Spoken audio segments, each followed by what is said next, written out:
Today on Marvel Movie News, we check in with some news on New Mutants, Black Widow, some Endgame, get some Blu-ray. Beautiful. But most of all, we are going to tackle the topic, what is the most rewatchable film in the MCU? Get heated, because this debate's gonna get fiery today on Marvel Movie News. Welcome to Popcorn Talk, featuring movie discussion, news, and interviews. Popcorn Talk, we talk movies. And now, here's Popcorn Talk's Marvel Movie News. Oh, good afternoon to you, our merry Marvelites, and welcome back to Marvel Movie News. I'm really excited to get into today's episode. This is going to be a fun one. We got some fun, interesting topics. Not a ton of news, which is why we're going to have some fun. But like, it's the calm before the storm, you guys. I know. Because the D23. The D23 is coming up, and the end of the year, it's like we'll get some cool TV shows coming up. But then it's the next 2 years where it's going to be like, oh, you thought it was slow? Did we hear you guys say it was slow Marvel Movie News Day? And then it's like, boom, movie, boom, TV show, boom, movie, boom, animated show, movie, TV show, animated show. Ah! Anyway. So someone's excited guys. for that. Welcome to the show. We are coming to you live from the battlefield at Avengers HQ, because I can't stop watching that sequence in Avengers Endgame. Nice. I hope you guys all picked up your Blu-ray, whether you've watched it or not, whether you've watched it and the commentary and all the special features. We're going to talk a little bit about that Blu-ray today, as well as all the stuff. And we're going to get into, after we do some movie news, what is the most rewatchable MCU movie of all time. I'm Zach Wilson. Xia Anderson's here. Hello. Christian Blatt's right next to her. I sure am. So I picked up the Blu-ray on Tuesday when it came out. You guys are still waiting for yours to show up, right? I get mine either today or tomorrow. Nice. In the mail. Christian, I know you're an old school physical media guy like me. I will be getting physical media, and it's basically going to be, when do I have the time to watch all of it? I'm going to buy it that day. Fair enough. That's fair. I don't think you'll really struggle to find it in stores. Yeah, exactly. Unless you were to maybe go to 7-Eleven after midnight for some reason. But other than that, you'll probably find it. It's a little inside joke. Ryan in the booth drove around looking at 7-Eleven for it the other night. I got a chance to dig through the Blu-ray. A lot of it's pretty much the same as what you'll get on the digital. Like, that's the cool thing now, is if you do buy it digitally, you're getting the same, if not more, special features than you get on the physical disc. But you don't have to rely on internet connection when you have physical media. Exactly. However, I did want to do a quick PSA for anybody who's like me and went out and bought the 4K Ultra HD version of the disc and then popped the Blu-ray in, because a lot of game systems don't have 4K Blu-ray yet. If you pick this up and then you popped in the Blu-ray and you're like, where are all the special features? Yeah. This is what I spent a lot of Tuesday night doing, is flipping through menus, feeling like the special features aren't here. Is there a secret access code? Do I have to go back in time and find a bunch of Infinity Stones to unlock the special feature? What's going on? Open it up.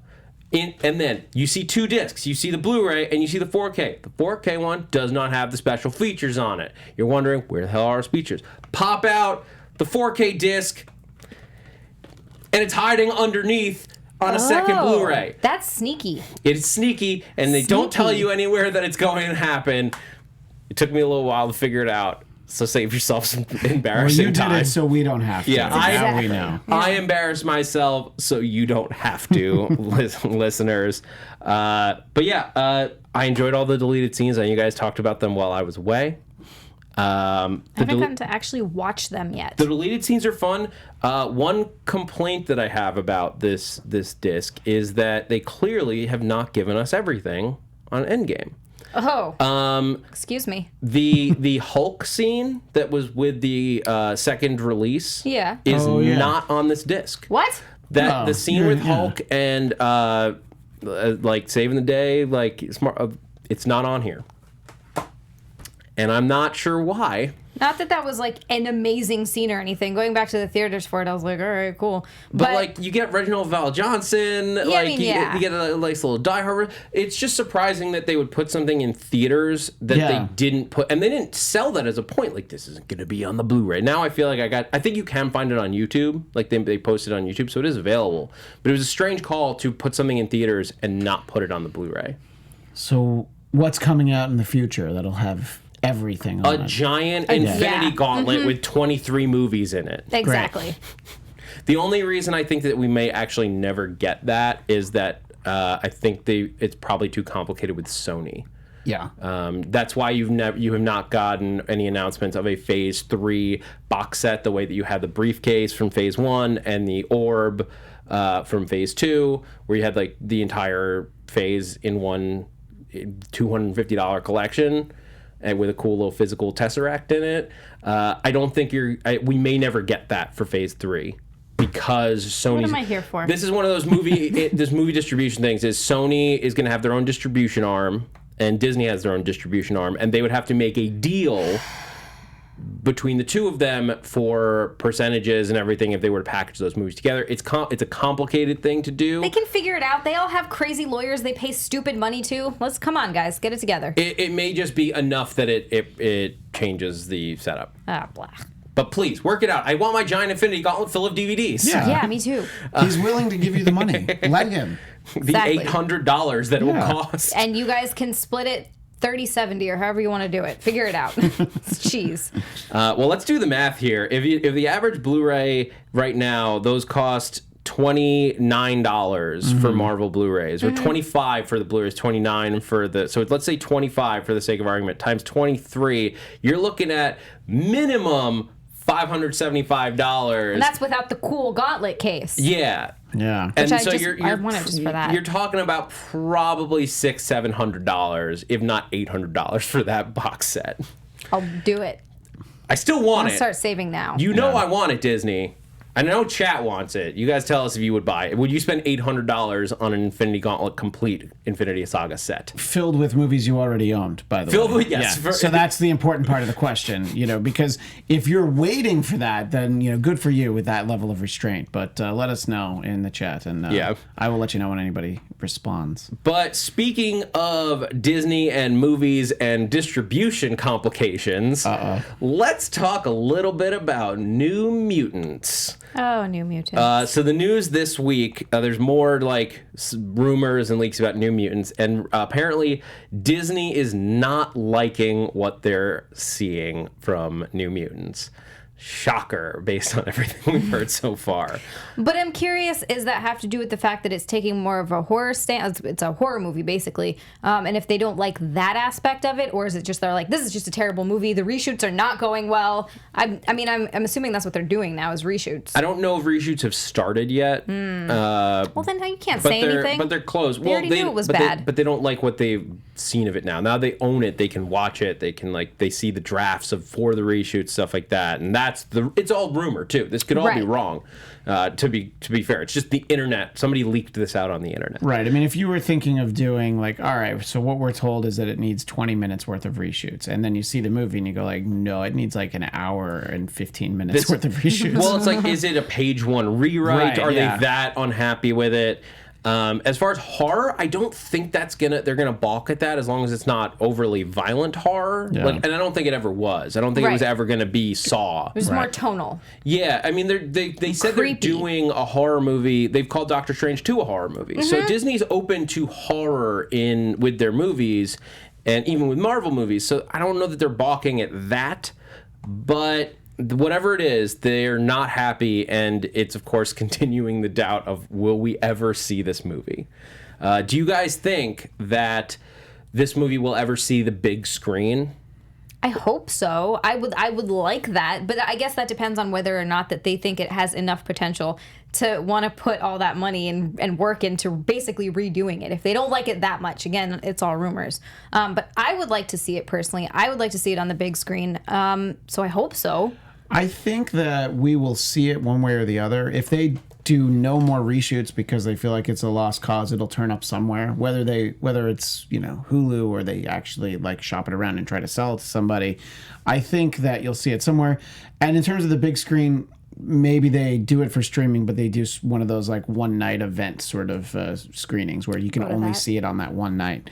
I think that might be a business model to work around, but. Again, it is just rumors, and maybe they know exactly how to make it at least better, I mean, I liked Dark Phoenix, and I know a lot of people didn't, but they put that out, didn't they?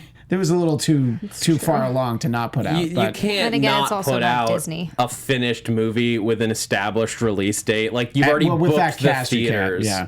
Well, I mean, with New Mutants, they moved it several times. It never got as close as it was by the time the merger happened. Dark Phoenix was probably finished or almost finished by the time it got to into Disney's hands. No, Mutants is like actively needing to do reshoots, extensive reshoots from everything we've heard. Yeah. So, as we said, it's about the same conversation we keep having. I expect we'll see it on Hulu someday in whatever form it takes. I still don't think we're going to get it in theaters. David Tapia in the chat, it says Disney doesn't want to lose more money after Dark Phoenix, so they will not spend for more reshoots. And I think that's entirely possible. Yeah. Like we're saying, if it's going to cost too much, they'll be like, no, just dump it on Hulu, forget it. Let's not even try.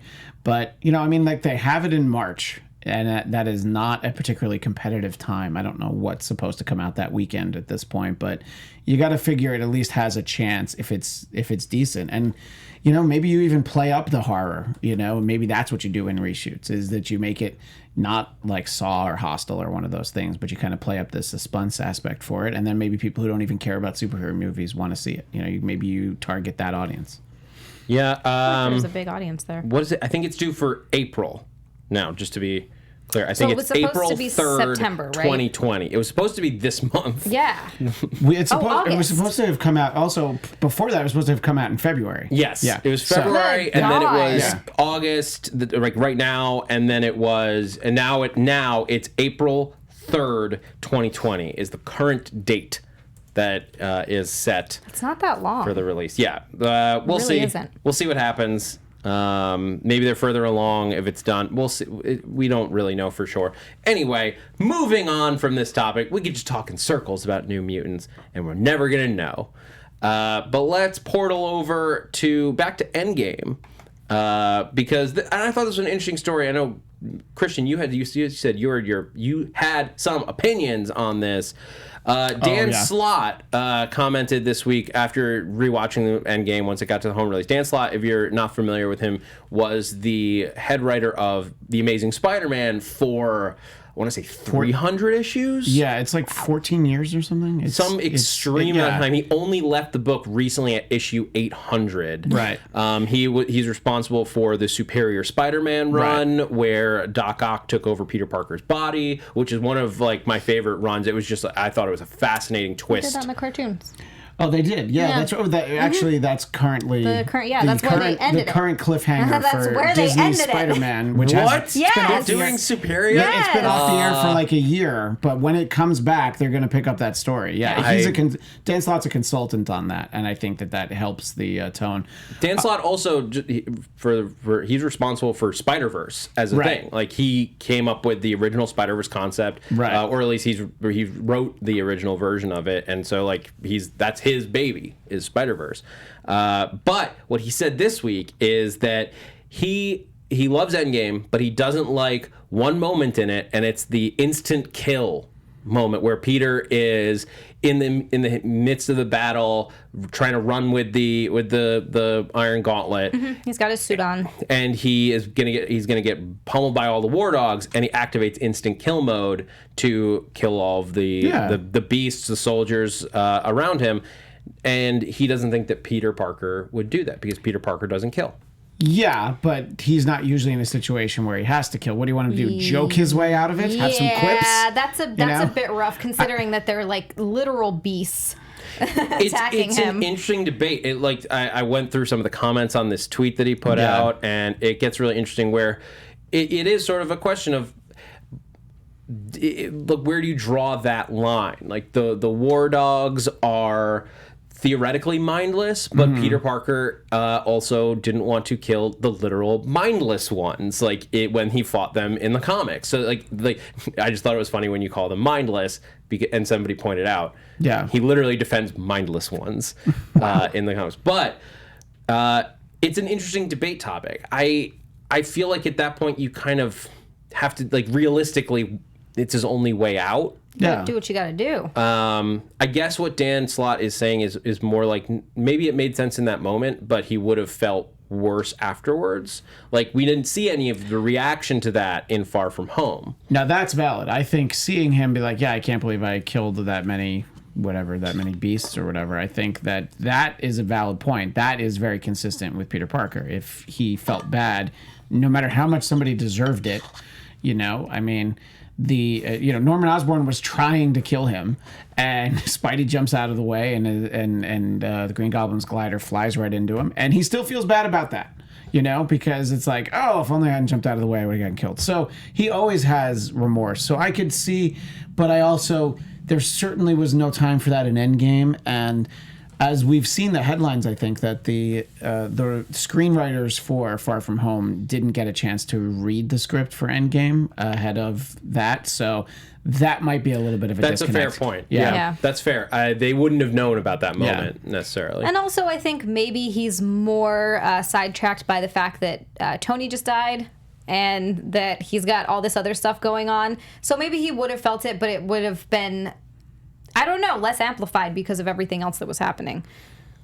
Yeah. I think it'd be more egregious if he'd killed any kind of humanoid person. Yes, that might have been different. Even, an alien, anything like that. But it's a valid point. But we could debate some of the questionable decisions Dan Slott made in those 300 issues. But this isn't really the show for that. It is absolutely the show for that, but we don't have time today. That's what I mean.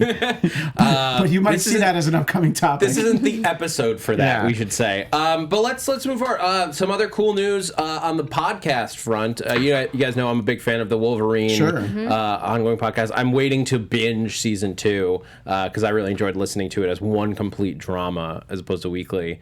But they just announced the next podcast that's going to come out from Stitcher and Marvel, and it's going to be an adaptation of the Marvels storyline, which is the photographer angle looking at a big battle above New York, but it's the little human side of the story. Oh, that's interesting.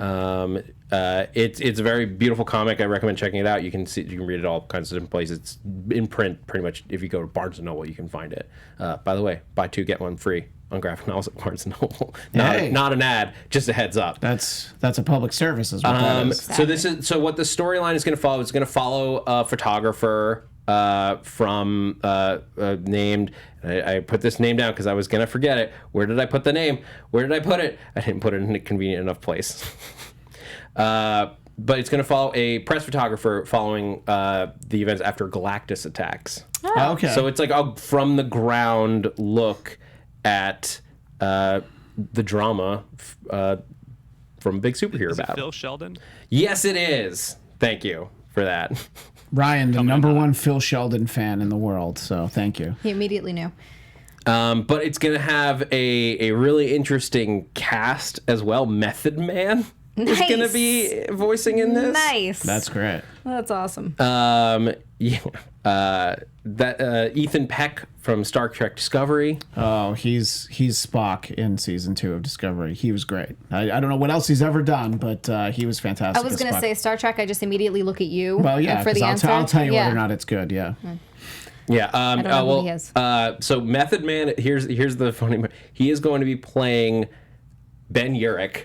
Oh, I love Ben Urich. Yeah, that sounds nice. That is the most disappointing thing about the Netflix universe, that they decided to kill Ben Urich so early. Yeah, so early too. Yeah. But anyway, have waited he was till great. so that's great. Ethan Peck is going to be playing Mr. Fantastic. Oh, that's a good casting.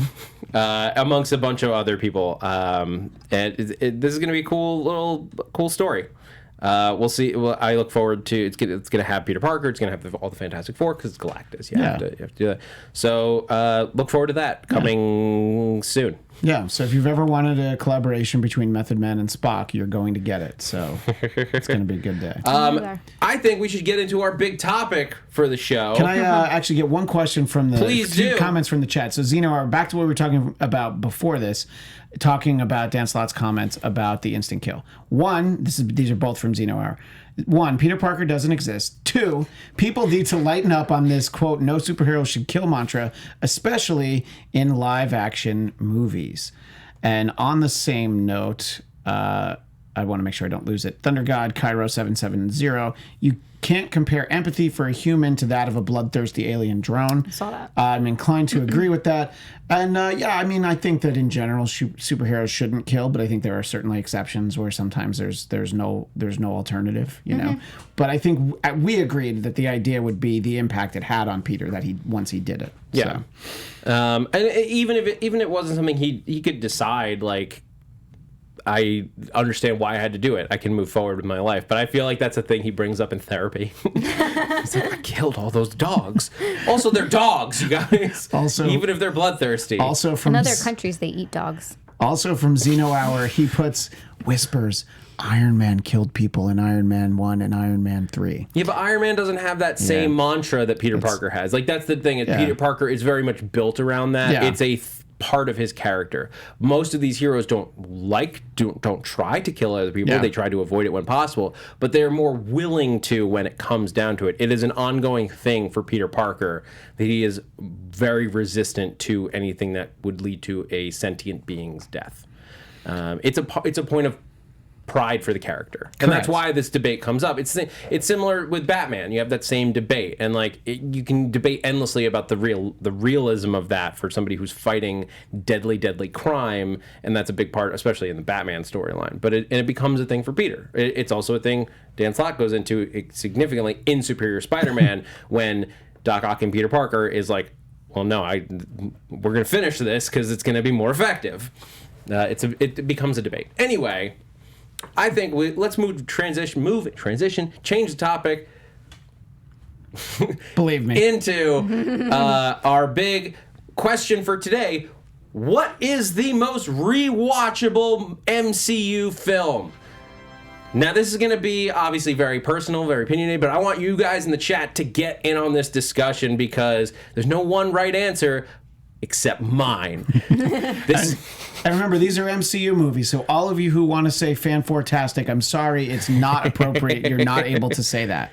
It has to be an MCU movie. Maybe that one is, just not yet. No. That is never going to be. No. So I wanted to pose this question because obviously we're all rewatching Endgame soon. Like you guys at home, like I already rewatched this week. I enjoyed watching it again. Now I can watch it as many times as I want from the comfort of my couch or my bed. Just like sit in bed, just like we can rewatch that entire battle scene, go back. So Xia, I want to start with you. What do you think is give me like a couple of your choices. What do you think are the most rewatchable MCU films? And we're going to each give it, and then we're going to start to dial it in. Okay. Well, immediately what came to mind for me was Civil War and Winter Soldier. I can go back and watch those anytime because to me they're just my favorites by far.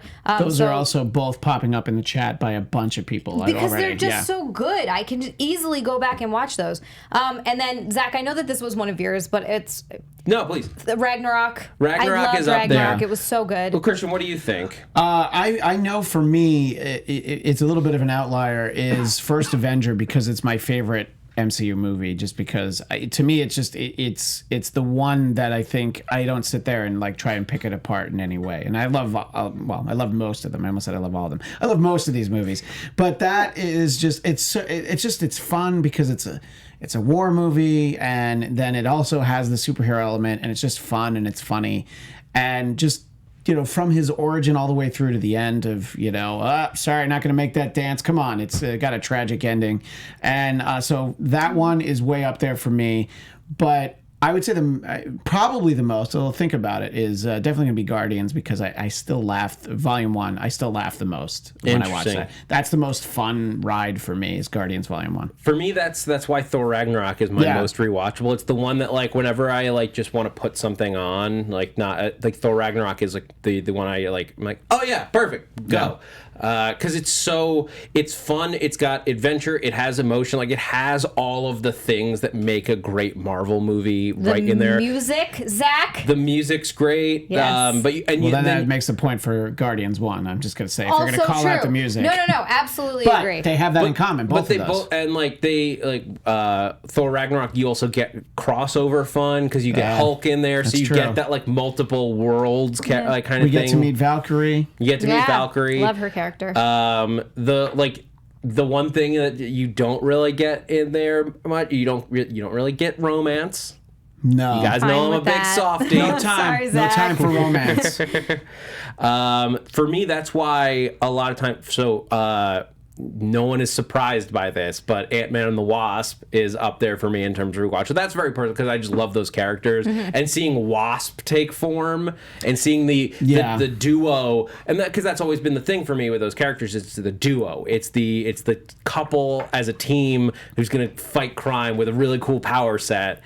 Together, like fighting together is why cute, I like. Zach. That's why I love those characters, which is like why it becomes really hard to talk about the original ones because anyway. But Ant-Man and the Wasp, the movie, you get 2 pairs of Ant-Man and the Wasps, and that one, it's fun, it's funny.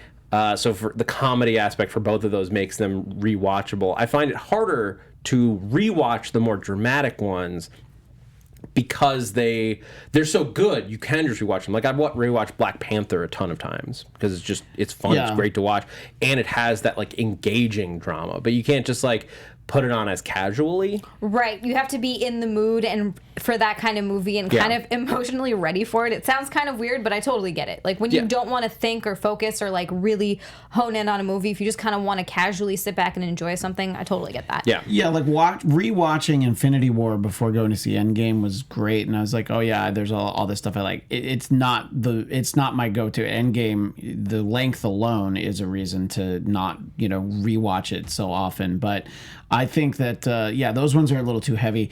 I really like the first Ant-Man because as much as I like Ant-Man and the Wasp, it's all like, hey, remember this stuff? Here it is again. Hey, look, remember that? We're going to do it. Oh, now there's 2 of them. So I think that it was just too familiar, but I did like it. And when I rewatched it, because my wife actually never saw it in the theater, so when we rewatched it before Endgame, I was like, oh, I do really like this. But I still like the OG Ant-Man a little bit more. See, I just think for me, it's that because you get a much stronger villain in Ant-Man and the Wasp. Right. So, like, because Ghost is, yes, she's a tragic villain where you want to side with her towards the end, but she like that was the biggest flaw in the original Ant-Man is that what they did with Darren Cross, I think, fell short in a big way. It fell into a big trap that like people have accused a lot of Marvel movies of having with villains that are dull. And that's where I felt more one-dimensional. Yellow Jacket for me was just like not enough. They didn't do enough with him. I agree. Yeah, it was like kind of flat, kind of one note. Didn't have enough justification for why he turned.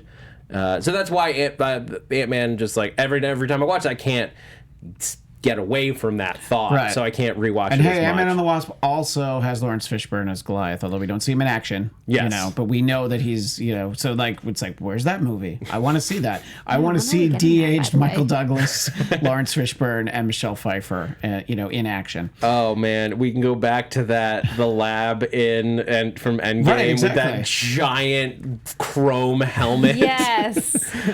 You know what else gets up there on my list is the original Iron Man.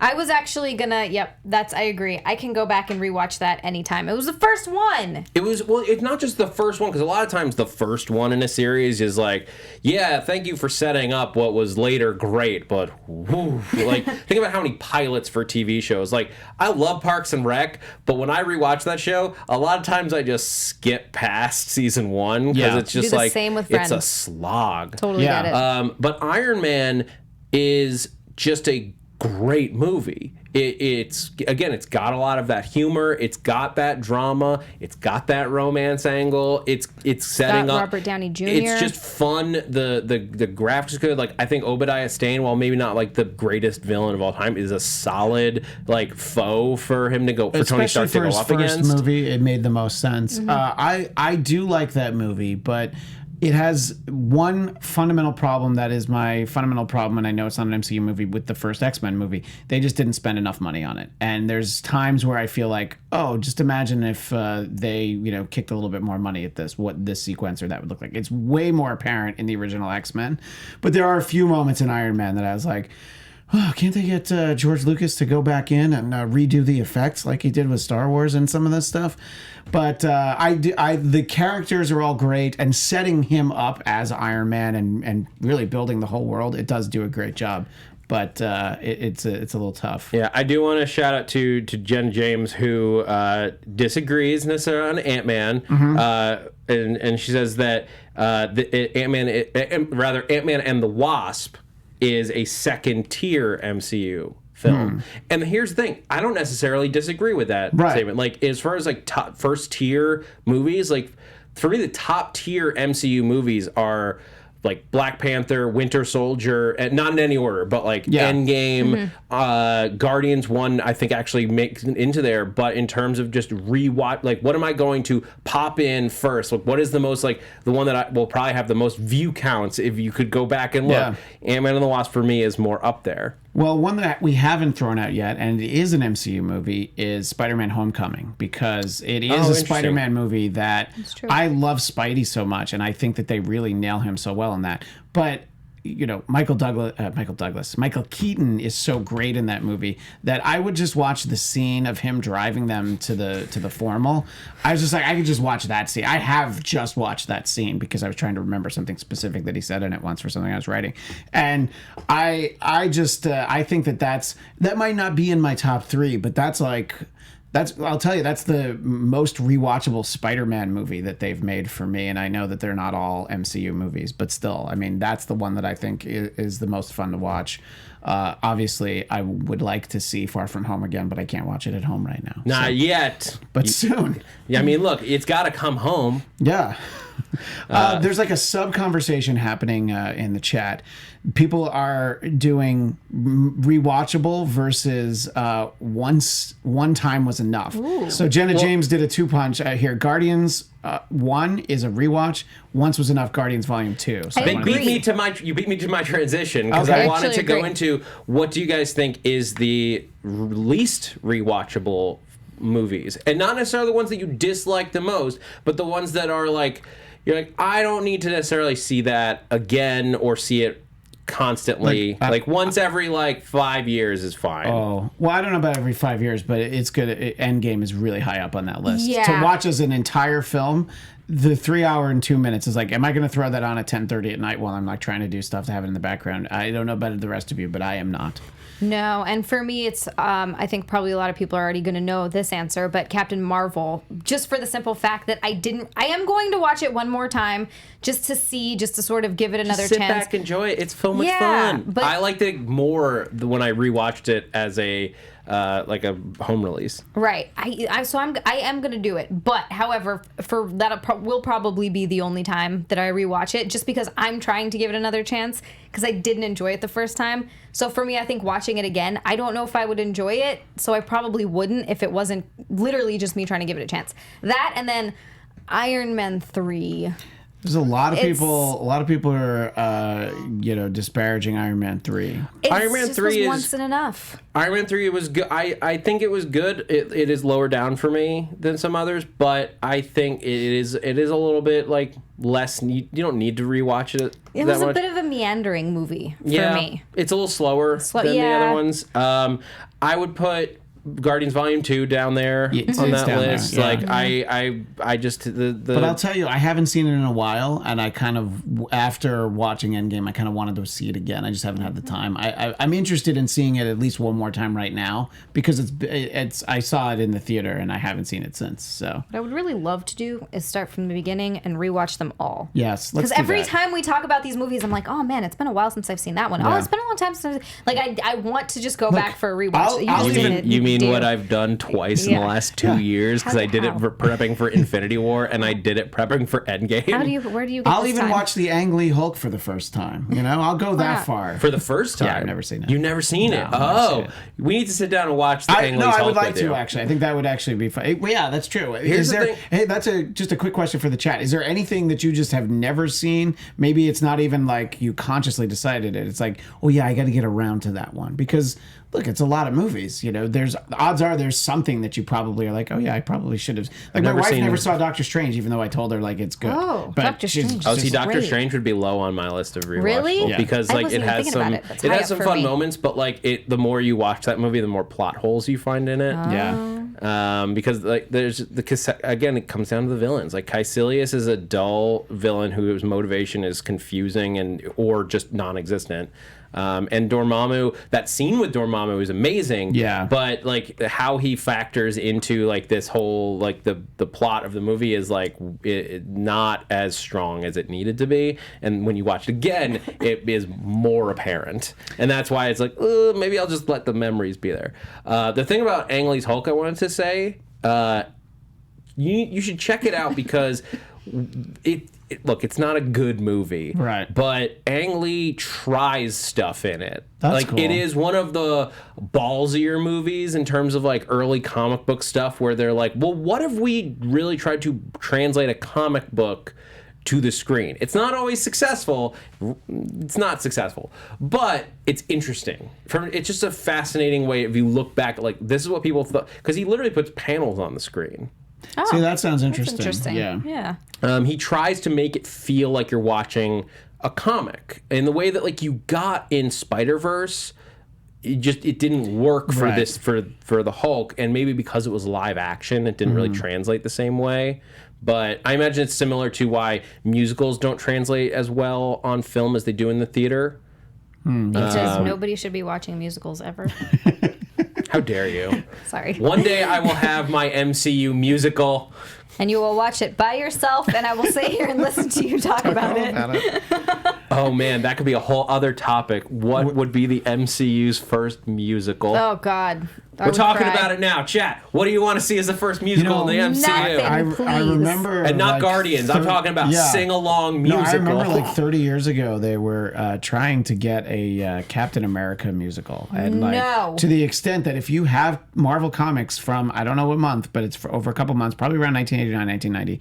There's a full page ad for like I don't know how you were supposed to go find out more about auditions and things, but I don't know whatever happened to it. But that means that Someone realized it was a terrible idea. Well, somebody wrote a Captain America musical is what that means. And then someone else realized it was a Amazing. terrible idea. I Don't mean, do look, it. Spider-Man Turn Off the Dark did exist, Yeah, it sure did. and I did pay for it. Yeah, I think if I had still lived in New York at that point, I probably would have made myself go. But I would have only gone for the train wreck, you know. But I'm talking about a musical on film, and I'm trying to think who would be the best. I think Deadpool the musical. That might be the only one I've watched because the only musical that I've ever seen that I enjoyed is The Book of Mormon, and that's Well, not there even you a go. movie, it's a play because it's hilarious. Yeah. So maybe if it was Deadpool, I'd be like, I could see okay. Deadpool figuring out a way to make it work. Red Dyson says Molecule Man the musical. I'm in. You're just going for that alliteration. There's no other reason for that to Man the exist. But yeah, I 100% think you could do a Deadpool musical, and it would be like, mwah. I wouldn't hate it, maybe. Yeah, but I mean, I know that there was a real, there's a real Superman musical from like the 50s or 60s. Oh, like dear it's Lord. an actual, it's an actual thing. I don't think anything else Marvel got closer to actually happening. Gamer Girl asked if Marvel has their own version of the Music Meister. That's the DC character. Well, Marvel has Arcade, who is like putting you into more like complicated battles and stuff, but he could easily shove you into a musical scenario. All right. I could see like where there's like it's American Idol and you have to sing your way out. kind of thing. Like I mean, you could use Mojo for that as well. That was the next thing I was saying. And then also, why not visit a Spider-Verse where everyone sings when they talk? There's literally a reference to God. that in the comics. Oh, it's where great, because I want that. there's like two Peter Parkers talking, and there's just random Peter Parkers. And this is one of my favorite moments in that book, was just like, oh, did you see that one? It looks like the guy from Seabiscuit.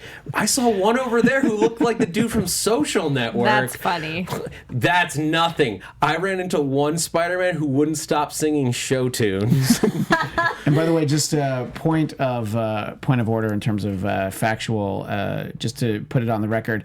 It's a Bird, It's a Plane, It's Superman was indeed a Broadway show in 1966. Wow. Nice. So, look, there's a precedent for it. I can't find anything about that Captain America musical, but by next week, I'm going to try and find one of those ads, and we'll put a screen grab up. Xeno Hour, you might be a little on the nose here, but Dazzler. Oh, well, please, that yes. makes more But she's sense. just singing in her life. I'm talking about somebody who's singing for no discernible reason. Dazzler She could would do be, that. Would be what they call a jukebox musical, where they take just like they'll just take a ton of songs from the 70s, Yeah. and they'll like build a really flimsy show around it. But I would go see it because I love Dazzler that much.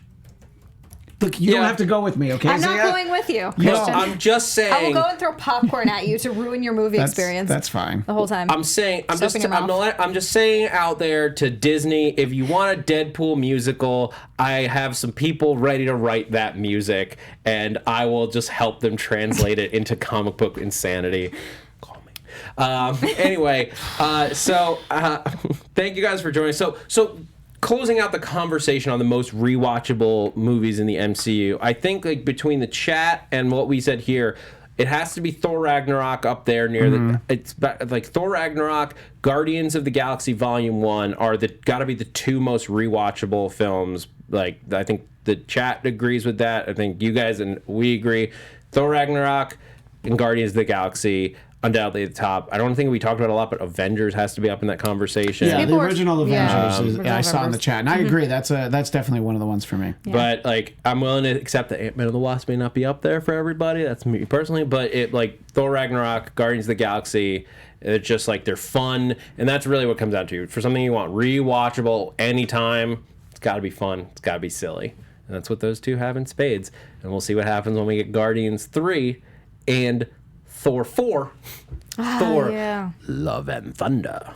That might be a one-time only for me. We'll But see. before we close out, I want to quickly jump over and we were talking a lot about movies, but we got to talk a little bit about TV. Oh, yeah. Let's jump over to TV time. Movie news. We're talking TV time. And if you want more Marvel TV than we have time for today, make sure that you tune in on Sundays or just stay in your podcast feed app if you're listening to this for Marvel TV Weekly with Christian Zia. I pop in there when I can. Sundays are always a complicated time. Right, and this Sunday, we're actually going to have, I believe, my entire co-panelists, all three of the other panelists from the Legion After Show, because we want to keep talking about the show, and Zia will be there with us, and we're going to spend an entire hour just talking about the Legion finale. Spoiler free, I enjoyed the finale. I did too. It wasn't perfect. I think it did. It's one of those finales. TV finales are always difficult. This one was the logical finale. Like this, it was clean. It made sense. It wasn't. It didn't blow me away. But if I went through and was like, well, yeah, that was how it should have happened. That's what it is. It should have it ended how it was supposed to. It didn't necessarily blow me away. No, and I think there was something bigger that maybe some of us might have expected or hoped to see. But what it didn't do is the thing that I said on this show, on Marvel TV Weekly and the Legion After Show, that if they had done it, I would have been furious that I'd wasted 3 years of my life. Yeah. Where it's David sitting in a hospital and back in the pilot, and he imagined the whole thing. Because Thank God. there were little clues along the way that they could have been doing that. And the fascination with Pink Floyd was one of them, by the way. So, which maybe you saw in that episode as well. But I thought it was a good ending. Was it the greatest TV series finale? No, but it could have gone really wrong. I think it was good. we were talking about musicals. Legion was like almost a musical half the time. Like, it had a rap battle this year with Jermaine Clement. That was so of the whole series. I know that sounds ridiculous, but I absolutely freaking love that. Yeah, I didn't like the episode with the rap battle, but the rap battle was so great. I actually thought that episode was fascinating because it was like, I'm just, again, it's just like the balls to do something, to take an entire episode and go into another world, and we're trying to keep it vague. Yeah. But one of the episodes this season, like, where they, like... And it was at a point in the season when they only had 4 episodes left, and they took that little detour. And I know you weren't happy about that. I wasn't happy about that because there were so few episodes left. I think there'd been 3 or 4 more, I would have been able to enjoy it more. But to think back on it, I mean, some of it was very cool, and it did a good job setting up the series finale. But I enjoyed it. Yeah, and so that's Legion. Again, tune into Marvel TV Weekly for a huge, big discussion on that finale. And that's going to be all the spoilers, so you have until Sunday to watch it if you haven't. Yes. Real quick, I did want to mention Jeff Loeb was talking to a couple outlets this week about like Marvel TV's place in the market now that Marvel Studios, and reminder, those are 2 distinct entities. Sure. Are like Marvel Studios is doing TV series now with Disney Plus, and Jeff Loeb was like reminded that the Marvel TV still has a ton of stuff coming up, like where you've got Hellstrom, Ghost Rider, all the animated stuff on Hulu. But he also dropped that he is going to be Marvel TV is going to be doing stuff for Disney Plus, which it was the first time anybody had heard about that. And he didn't give any specifics. He didn't say what's coming up. But what do you guys think of Marvel TV? Do you think we're going to get, this is the question, do you think we're going to get a more harmonious existence between the two sides of Marvel? Honestly, yes. It seems like that's sort of what they're building towards anyway. Now that I mean, besides the fact that it's more money for them and they get all these other properties, but the fact that Disney now has Sony and it has all of those properties that it can use. I mean, it's really, they're just tightening their world more and more with the movie side. Why wouldn't they then do it with the TV side as well? And just you mean sort of Fox, right? Thank you. Sorry, Why just did want I to make say sure that Sony? we're all in the, Thank you. Yes, Fox, not Sony. There's only 3 entities that own everything. Yeah, really. So I think that doing that on the TV side just makes sense to make it more of a coexistent world. And I think that for fans, too, it would be exciting. Like, oh my God, all of these things intersect in some way or another, or at least are mentioned or tied in. I would personally like that. I think by announcing all the Disney Plus shows as part of Phase 4, you'll definitely see kind of like a synergy, a way that we haven't had. We can very well discard pretty much everything. Like if they want to, they'll be like, yeah, Agents of S.H.I.E.L.D. never happened. The Netflix shows never happened. They can definitely do that. They could do a Star Wars Expanded Universe style drop, and I'm a big defender of that decision. It made a lot of sense. It's not quite as massive because they have been careful to separate themselves, but you could decide to take everything that's not Marvel Studios and exercise it from the canon. It's possible, but I hope they don't. I hope that they find a way. Maybe we can just, like, I know that there's been a lot of discussion. There's even been boycott talks this week, which we're not going to get into, but maybe they can just be like, hey, Ike, kick! And then let Jeff Loeb and Kevin Feige play in the same sandbox again. That'd be nice. So we'll see. We'll see what happens. You guys, let us know. See do you disagree with us? Is there some movie that we didn't talk about today that is actually the most rewatchable Marvel movie of all time? Put it in the comments below or send it to us on Twitter. We want to know your thoughts. We want to know what you guys are looking forward to most. What are you gonna pop in as soon as you finish rewatching Endgame for the 80th time? What's next on your rewatch list? So send it to us. You can hit us on Twitter at Marvel News PTN. Be sure to follow the Popcorn Talk at the Popcorn Talk, and like us on YouTube. Rate, subscribe on iTunes, wherever you happen to be listening to us. Podbean, wherever. Thank you for watching so much. I'm Zach Wilson. You can find me on Twitter and Instagram at @ZachWilson. I would also love to invite you to check out my other weird comedy shipping podcast, Ships in the Night, where we just take random characters from different universes and write their love stories. This week we did Walter White and Dr. Fraser Crane because we're weird. And baby, I hear that blew a callin'. That's called Ships in the Night. Xia. You can find me on Twitter and Instagram at Xia_Land. That's XIA_Land. You can also check me out on another show that I do besides Marvel TV Weekly with Christian. It's Eric Nagel. That goes up, I believe, Friday mornings. You can find that pretty much iHeartRadio, iTunes, anywhere that you listen to your podcasts or shows. You can find me on Twitter and Instagram at ChristianDMZ, and I'm going to take 1 minute to tie up. Yes, there was an ad that appeared in Marvel Comics in 1985 that put out a cattle call for a girl aged 10 to 14 to play Captain America's very special friend. You know, that character we all know from the comic books, who, of course, didn't exist. This musical had a $4 million budget, and Cap's enemy was going to be his own midlife crisis. So can we be glad that this never happened? But No, I want it. I want to read it. Wow. But in any case, so you can find out more about that. If Was you her Google. name Becky Barnes? It doesn't say anything about who the character was, but yeah. What else could it be? I don't know. That sounds terrible. In any case, his girlfriend was a candidate for president. There's so many things. Oh my Google God. this. We might have to do a whole show on it. I would vote for Peggy Carter for president, for the record. Agreed. Christian, please plug yourself, and then we're going to get out of here. DMZ, Twitter, and Instagram. And I have my own personal podcast, The Blackcast. You can find BLADTCAST.com. All right, guys, this has been Marvel Movie News. Thank you so much to Ryan in the booth. Thank you to you for watching, and thank you for geeking out with us. Nuestros fundadores Kevin Producers Maria Undergaro y Menounos, Maria Kevin Menounos, Undergaro, and the queremos entire Popcorn agradecerles Talk por estar Network. aquí con We would like to thank you for AfterBuzz tuning TV. in. Recuerden For questions or que no comments, solo be sure to visit somos los primeros entre popcorntalk.com. los más I'm grandes Sir del Richard mundo Wentworth, and this y has el been a único presentation of the destino para Popcorn todos Talk sus Network. programas de televisión The views expressed favoritos. herein are those of the host Así only and do que not vea necessarily reflect the AfterBuzz views of TV. its owners or principals.